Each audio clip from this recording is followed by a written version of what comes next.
Overbeck staggers out of his house with a canvas bag, still trying to process the last few hours of his life. Everything's a blur. Nothing makes sense. And his veins are still pumping with a tingling concoction of anesthesia and adrenaline. Feels like Nam all over again.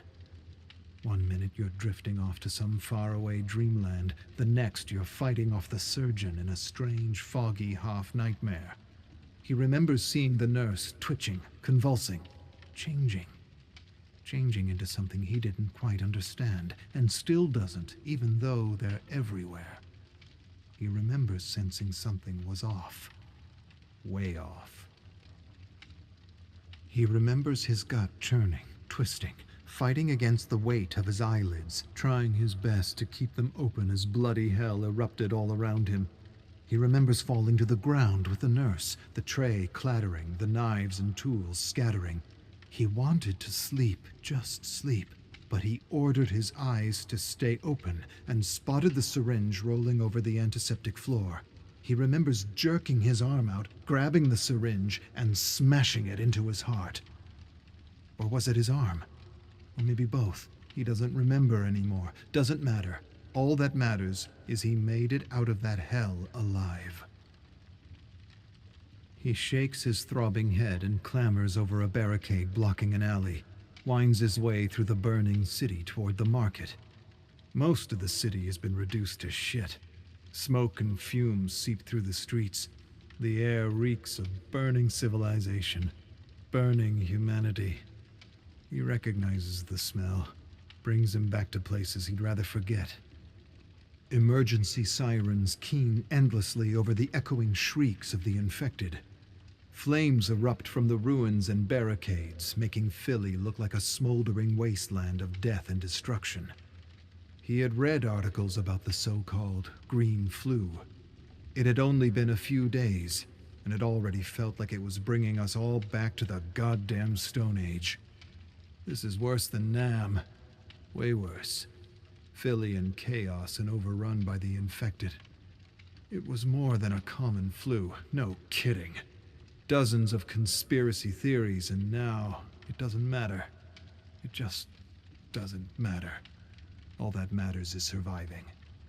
Been here before, many times. He hears someone shout out a curse and spots a young woman clobbering an infected horde by the market entrance with a rake. Impressive. Up and at 'em, soldier. Mind if I cut in? They slash through the infected until all that's left is writhing flesh and gore. He stares at her. She approaches him. Not bad, old man. Name's Zoe, last woman on Earth. Not really, but it feels like it. She laughs and wipes chunks of putrid flesh off her arm. She reminds him of a kid he knew in Nam.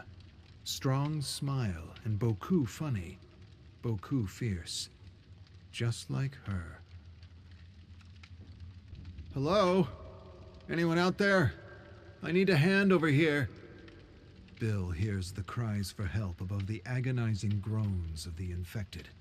He spots a cage in the middle of all the chaos surrounded by the infected. He grabs his rifle and fires, splitting infected heads like watermelons.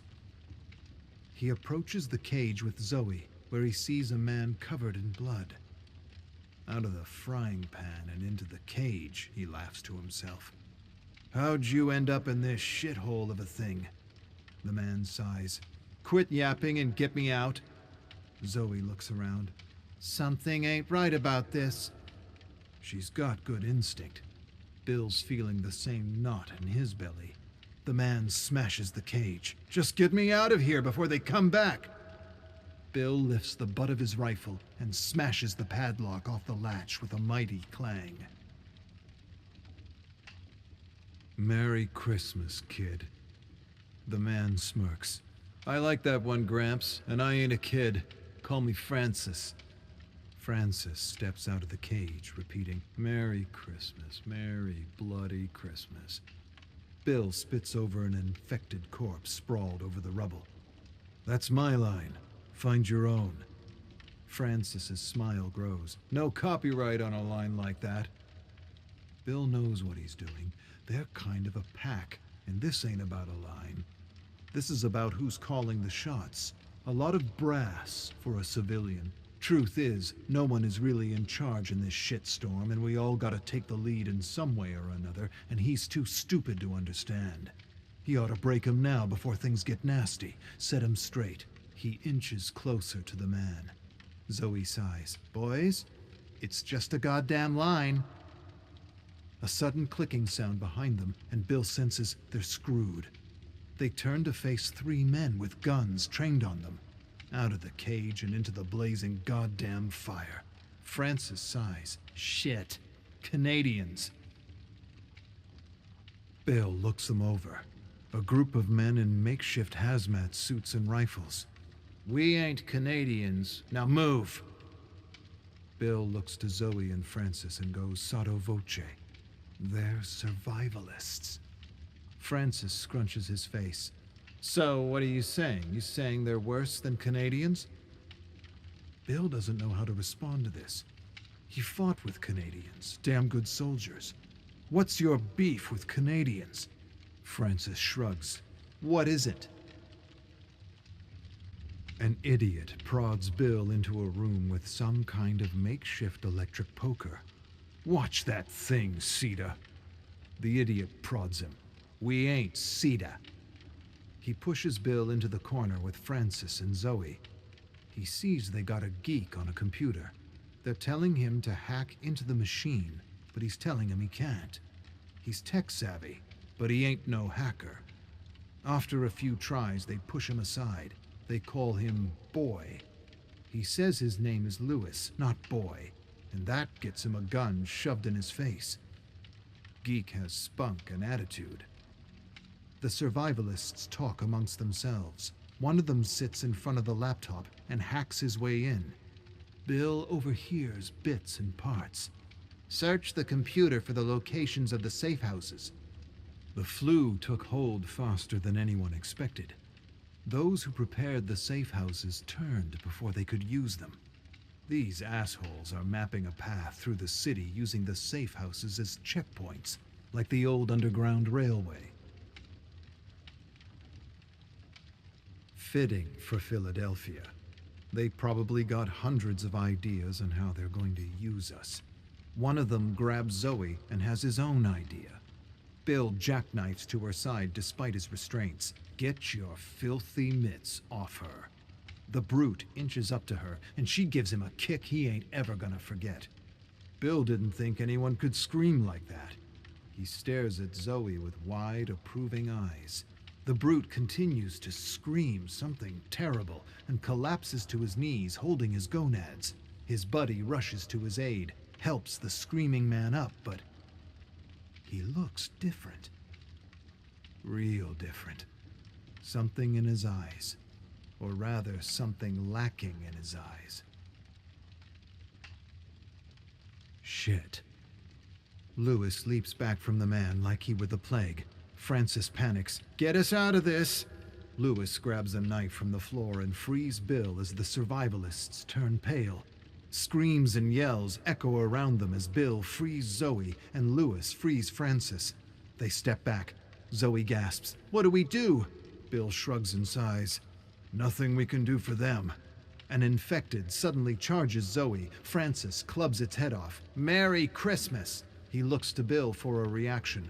Bill shakes his head and seems unimpressed. Find your own line, kid, if you've got the gray matter to do so. Francis scoffs. Lewis adjusts his tie. Francis makes a face and nudges Lewis. Lose the tie. Lose the goddamn tie. Lewis ignores him. Zoe motions for the boys to shut the hell up and follow her. Let's find an island we can rot on and then fight over ties. Bill raises an inspired eyebrow. That sounds like a plan. He actually likes the idea of rotting on an island while the world goes to hell. Kid's right. Grab some gear and let's get out of here. Bill leads the ragtags through a city he doesn't recognize anymore. It's crazy how fast the flu changed everything. Change. It's the one thing that never surprised him. The one constant in his life. Change and surviving in the new normal. But this new normal could take some getting used to. Ain't like they're going to tear each other apart, apologize, then be friends again. He stares into the gloom and goes over the last few hours of his life in his mind. He didn't catch anything. They didn't catch anything, and by all accounts, they should have. Then it dawns on him. They're immune.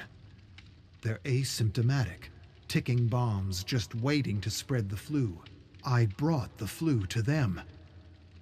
Poor bastards. Lewis steps up beside Bill. What now, Pops? Bill contorts his face. Don't call me Pops. Old man, I don't mind, but not Pops. Bill marches on. I tell you what now. Now we find a safe house and get some rest.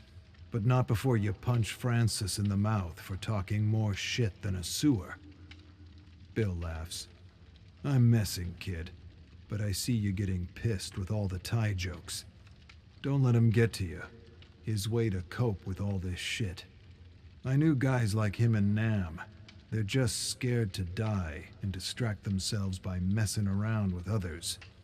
But what really gets me is he stole my goddamn line. Lewis laughs. Bill doesn't find it very funny. I know. Imitation is the sincerest form of compliment. But that civilian using my line, that just ain't right. Safe houses are abandoned, but there's still treasure troves of supplies. This beast of a flu hit fast and took no prisoners. Bill sighs and doubts evacuations are still running, counter to Zoe's belief that the government actually still gives a shit. World has gone to hell, and the government don't care, but he ain't saying anything. Last thing he'll do is rob them of hope as they creep through the bowels of the fallen city. He liked Zoe's other idea about finding an island to rot on. If you're gonna rot anywhere, an island, any island, ain't half a bad idea, especially one with coconuts. But if she wants to hope for the government, she can go right ahead. He ain't gonna take away her hope, even if he knows enough about the government to know they ain't worth a second thought, let alone a second chance. But he'll shut up for a civilian that still believes in the system. A system that was broken long before the flu spread. Besides, while she hopes for the government, he'll figure something out. He always does. Zoe regards him. There's gotta be more like us. Areas that have to be protected, quarantined. It can't be that all cities are like this. Bill suppresses a cynical remark. There's something in Zoe he respects. She reminds him of someone he used to know. Someone he used to be. Someone who had all kinds of ideas and ideals before he had seen the true face of governments, of humanity. It's nice to see that in her. Real nice. He hopes it lasts and this hell doesn't stamp it out of her. A heavy wind moans dreadfully and carries with it an all too familiar smell. The smell of rot. The smell of filth. The smell of death. The infected. Dozens of them, maybe hundreds. Bill acts on instinct. Eyes open. Guns ready. Before he can say another word, the infected close in on them. Gunshots clap through the dead city. Heads crack open like rotten, festering melons, and the infected lay strewn all around. One lashes out of the shadows towards Bill. Without hesitation, Francis blows its face off and turns to him. Merry Christmas. Bill sighs deeply. Bastard saved my life and now he's trying to rub it in my face. He gives Francis a stern, grizzled look. All right, the line's yours. Now shut the hell up and shoot. Bill curses under his breath and continues to shoot dark silhouettes charging through the deep orange dusk. Damn, I miss this.